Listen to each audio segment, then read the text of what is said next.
Coach open with some comments, and we'll go with the questions. Seems like a long time since we played football. Doesn't take long when the weeks are so action-packed and full of pressure and stress and the number of things that happen, and then you have a glimpse of just the outside world for a little bit. Man, time slows down and almost feels like a new season. So first practice today, back at it after a long weekend, and the preparation needed to take on another ACC opponent. Certainly glad to be back home, and hopefully we'll be able to apply a number of the things that we targeted during the bye week. Our hope for the bye week was to restore some health to our team, knowing that won't ever be completely possible, but to restore some health, to assess our personnel and our schemes to see where and how and who is most effective. And then certainly we got some recruiting done as well. So from that standpoint, I'm optimistic and comfortable we got those things done. In terms of how it affected our play and where that stands, I don't think we'll know until we play another game. But I think that the mindset of the players is strong, and their intent to practice and prepare well is strong. So I'll take questions. How much does your strategy for using the bye week kind of depend on where it falls in the calendar? Significantly. If you have to have an ideal placement, this is about where it is. I love about the halfway mark. In talking with Ohio's coach, you know, their bye came after week 1, and he was talking about what a challenge that was. And so you always make the best of it wherever it falls, but if I had a choice, yeah, right before or right about the midway point is I think ideal, based on roster, based on personnel, and then sometimes based on opponents coming up. You know, that all plays into it, but it's as good as I could have hoped for. Bronco, is self-scouting a big part of what you do in a bye week?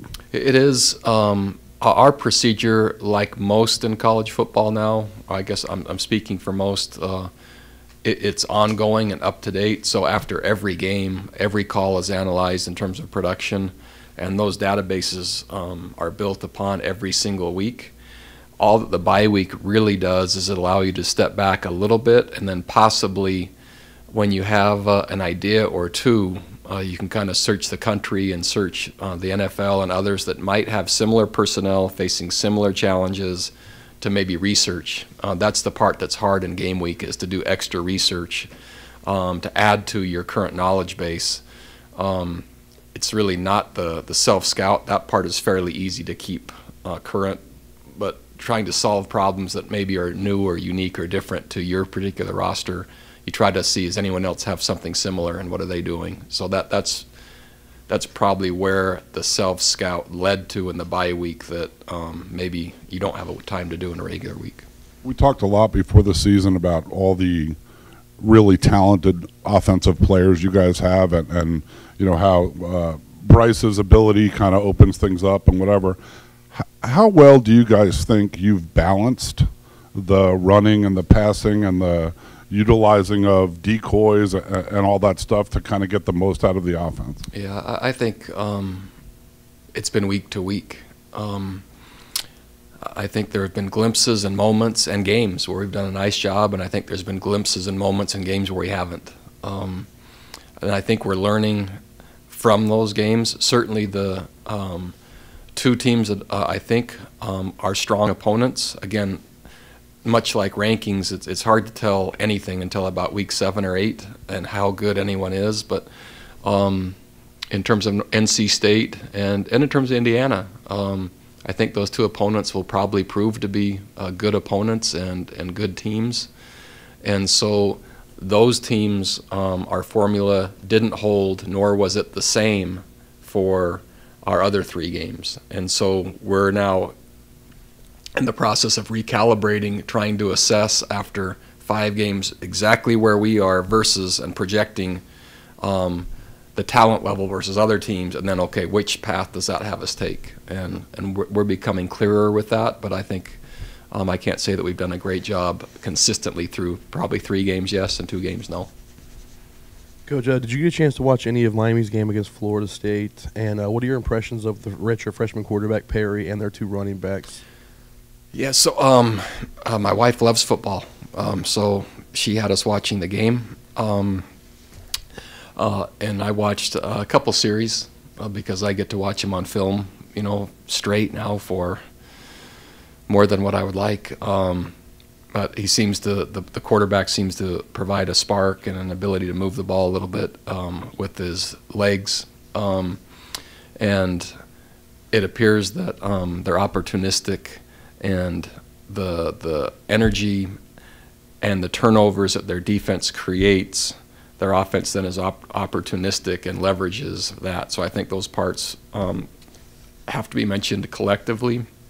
But when you have a young player that's earned the starting role and playing good football for a ranked opponent, the future looks bright. And so I think that it might have been, I'm guessing now, that the competition might have been close enough to where the ability to run a little bit more and then investment for the future, those two things maybe have contributed to the spark he's giving him. And he hit some pretty huge passes late in that game. What does it say about his ability to do that as a redshirt freshman? Just that. ACC football is a highly competitive league and a highly competitive brand, and now you put Miami and Florida State in a rivalry game, and it looks like he was poised and managed it effectively. And I think that speaks a lot. Maybe not even the ACC, but Miami, Florida State, that probably speaks to maybe his poise. Does last year's game down in Miami make you any more confident, or sadden you that it didn't both fall through? Yeah, both. That they're we and I at this point, when I look at every game from here through the end of our season, there's certainly a chance that all those games are winnable. Any of them independently and all of them collectively. Conversely, you can flip it the other way. And so when you look at the game from a year ago, we played well enough, long enough to make it really interesting, but not quite well enough and long enough and consistent enough to hold on. Does it make the players any more confident? So that's kind of where I was headed. Is they believe that they're capable and confident in playing with any opponent, and including Miami. What they also know is they have to build their capability and consistency to finish, and that's the task, is to play as well through the majority of the game and then add the other component to close it out. And so the short answer is yes, they're confident, but that isn't specific to Miami. That's really relevant to any team we play from here on out. Since I know you're involved now more on both sides of the ball, I want to ask you about their defensive line and Willis, the way he plays inside. How has that opened things up for their two ends, who seem to also be very effective? Yeah, well, anytime a three technique or anytime a one technique requires the double, it just ensures one-on-one outside unless you chip with the running backs. And there's very little time to throw the ball. If you're going to protect conventionally, the ball better be gone quickly. So their edge rushers I think are very good. And if you choose to leave the inside rusher or rushers by themselves, then you can pay there as well. So I think that you have to acknowledge that part of it and know that that's what's generating, in my mind, the turnovers and the change of possessions, which then allows their offense, which is opportunistic, to capitalize. And then there's the momentum factor of once Miami, they feed off that and they become even more skilled and more confident and more assertive once there's a sudden change. And that then, the momentum that creates, much like the Florida State game, there's just a couple of plays and then back-to-back, and the game became different. And as you look at that front, how do you feel about your offensive line, the evolution, and are there any changes there during the off week? Really no changes, and we are a work in progress. It shows up on film and it shows up every week, and so it's still the position that we're not deep enough, and we're building as fast as we can. We're still considering grad transfers, and and all other possibilities to build that unit, as that is the foundation of our offense. So it's still at risk. It's still a work in progress. It's not stable. It's not deep, and it's inconsistent. But there are glimpses, and there are signs that we're playing at a higher level there than what we have been. But it's slow, and it's steady, and it's methodical in the improvement that we're making. You said heading into your bye week, the part of your analysis would be to throw out some plays that you don't feel have been effective. Were there many, and is there a strong debate about those? No, many is relative, and sometimes plays are tied to concepts, and so I would say you could throw out a concept, and that's one thing. The number of plays tied to it could be a handful or more. So really we're identifying concepts which tie to personnel and tie to application. Some of those concepts just aren't going to fit, and that eliminates a higher volume of plays. In one case, concepts are added that they're projections, but hopefully that will work out in our favor. Really little to no debate because of the numbers. I'm a statistically driven and numbers-oriented coach when it comes to pressure. I love the big picture and thinking about the broader perspective, but under pressure, I want to know the numbers, and then I frame that for the decisions. And some of the things just have to go because they're not working.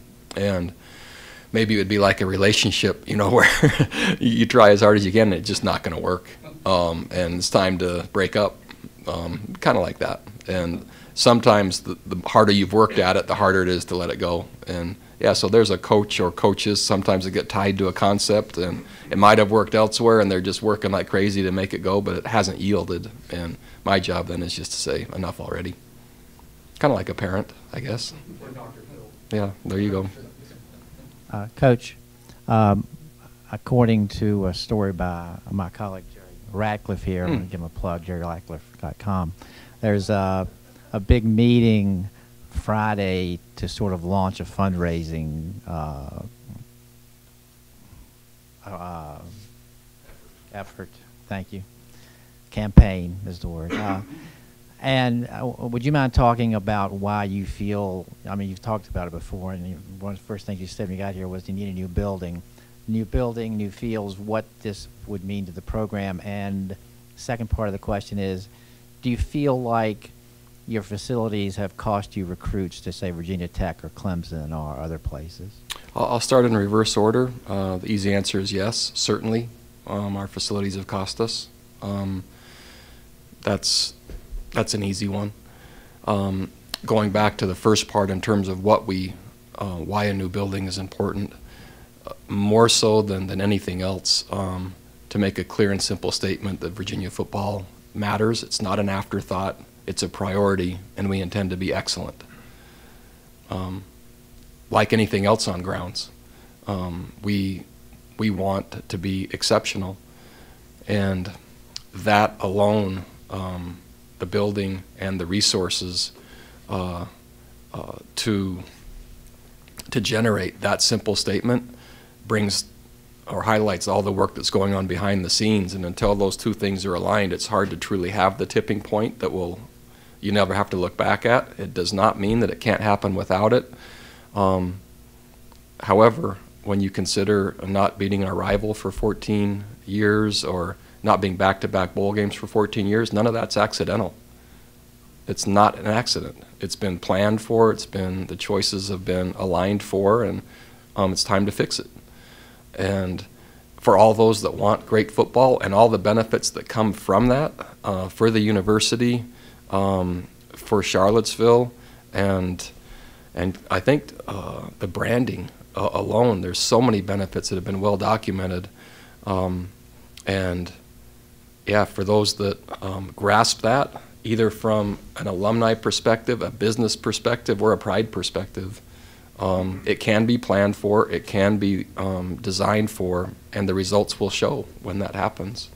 And I'm really excited about the possibilities. I think the master plan has been exceptionally well thought out. I think Carl has done a phenomenal job, and with vision and execution to get it to this point.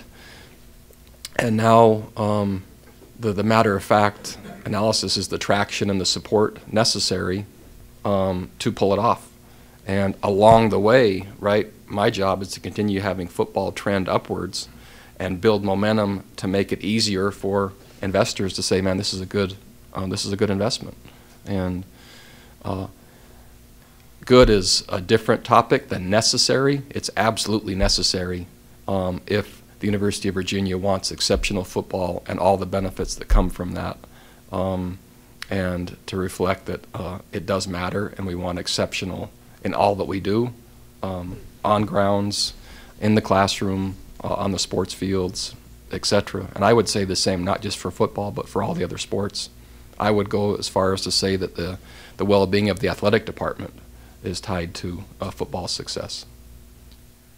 Coach, you don't have too many changes on your depth chart, but one of them is Devontae Cross moving from wide receiver to safety. We talked in the preseason, right, about how he finally had a position, he could finally focus. What sort of necessitated that move, and how would you sort of describe that decision? Chris Moore will be out for the season, and Brenton Nelson going down in our game against NC State. And those are two players that it's completely reflective of our roster. Just when I say never, and I'm learning my lesson, that we can put a player there and leave him. It's hard to anticipate when you lose, two players in the two deep, either in the secondary or at linebacker or at offensive line or wherever. And so, it's kind of like getting a call on the red phone, where you get close to being out of players. And G. Crowell has a concussion. Was diagnosed with a concussion, so that was a third. So there's the two deep just went boom, boom, boom, and okay, now what? And luckily Devontae's had some experience, and he's been training there since middle of last week. Bronco, back to the notion of offensive balance. Alameda and Hassis have almost 2/3 of your receptions. How much of that is maybe Bryce being too comfortable with them, or Joe and Evan and guys like that not doing enough to make him comfortable with them? Yeah, it's being driven by production, meaning that Alameda and Hassis keep making plays, play after play after play, and so Bryce and Alameda and Hassis are driving what's happening in terms of production.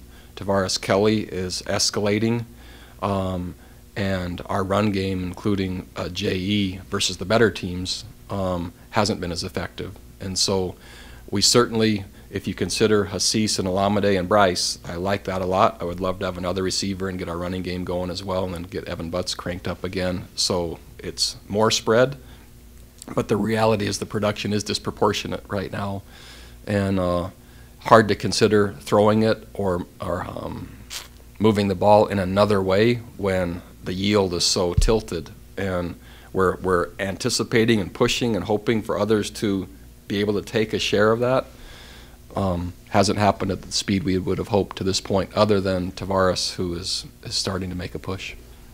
You've made a point, excuse me, of reaching out to football alumni and inviting them to be part of the program. Several of them live here in town, including Ahmad Hawkins. You did a video with him. He's involved in the program on a number of fronts. What's it been like, having him around the way he is? Just a positive presence. I love being around positive, optimistic, and people that have a mindset of achievement with a moral structure of just kindness and decency. And man, when that happens and they've been part of this program, it's just another good example for my coaches, our players, and I probably shared with you that I won't hire anyone that I don't like. And I guess I haven't shared that. Yeah, so they have to be trustworthy, and they have to be really good at what they do. But what a drag it is just to show up at work and be with people you don't like.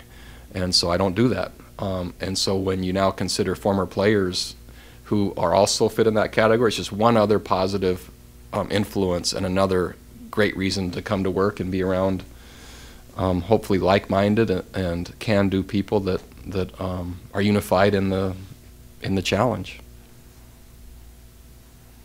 Bronco back here, you touched on this a little bit, talking about the safety situation, but just you said you wanted to get as healthy as you could over the bye week. Where did like Brenton and now Jermaine Crowell and some other guys stand health-wise? Yeah, I wish I could say that it's changed a lot. It really hasn't.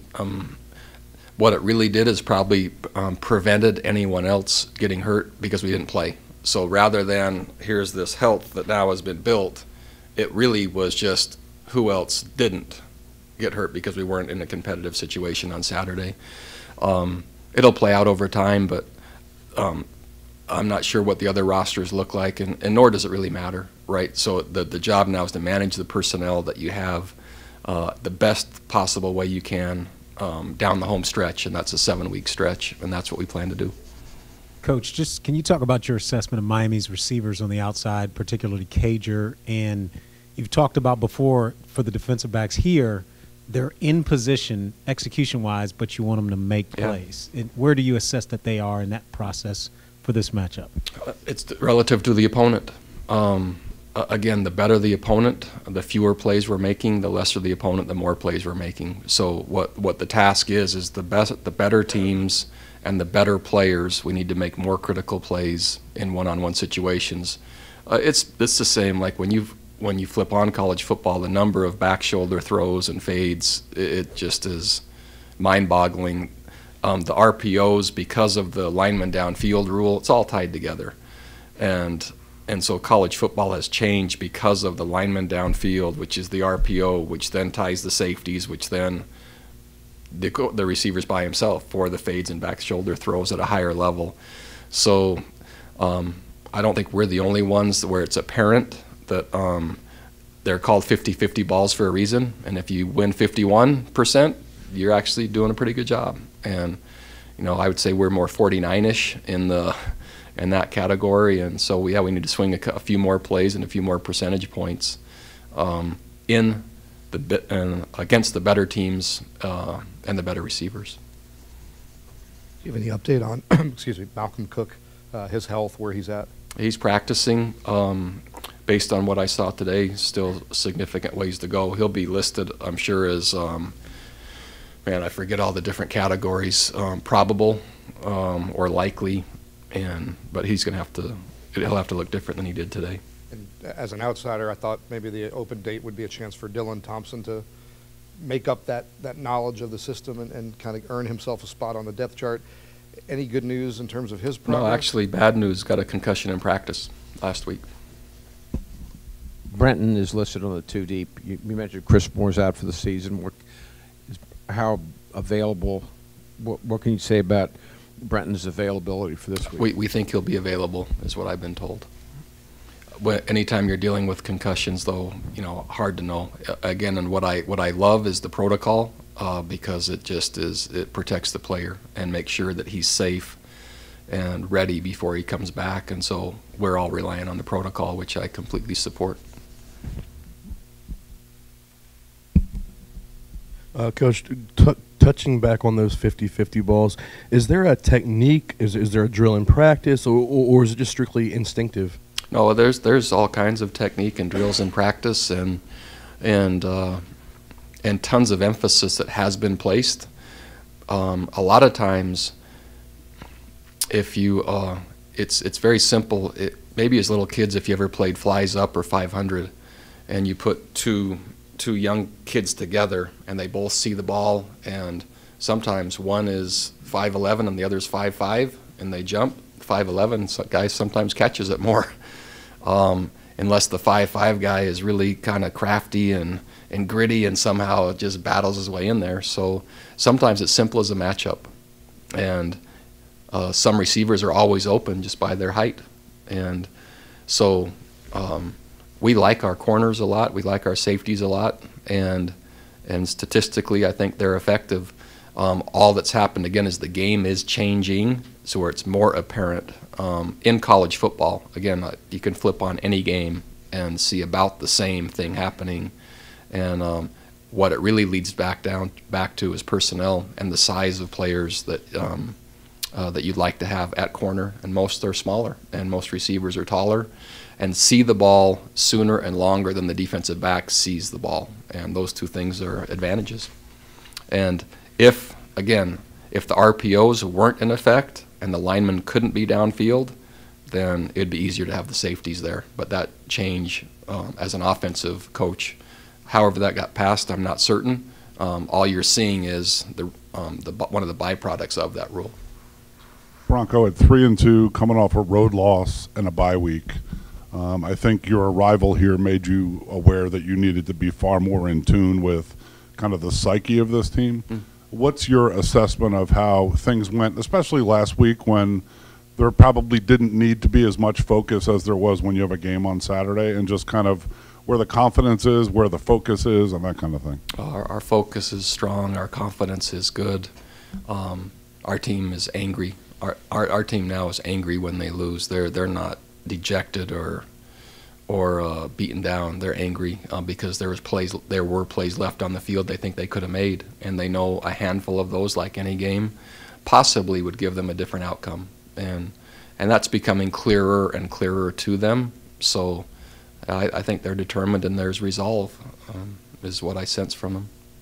Coach, you've been around a lot of special players in your career, and just want to get you to talk about Olamide. Shout out to the notes here at the media relations staff that Olamide Zaccheaus is the nation's only active player with 2,000+ receiving yards and 450 rushing yards in a career. He's probably going to surpass reception totals here. What is it like coaching him, and your appreciation for what he brings to the team? You know, I think I'll frame my comments in a way that's probably not expected or desired, but his improvement from when I arrived, my initial assessment of Olamide in terms of consistency and production to what I see today. So the maturity, consistent, and production without the drama, without the way highs and the way lows, he just is maturing into an outstanding young man, an outstanding football player who's consistent and reliable and dependable. And those things, yeah, that's hard for anyone to reach, and that's who he's becoming. So he has the physical skills. He's just able now to produce week in, week out, but more importantly, practice in and practice out. And that's how he's earned my respect. Bronco, inside linebacker, how comfortable are you with Zane and Rob Snyder moving forward?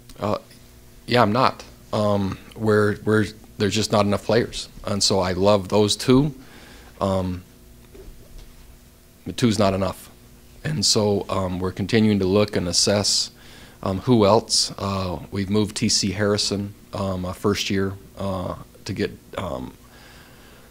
some work at that position as well. But yeah, that position is one play away from us being really thin.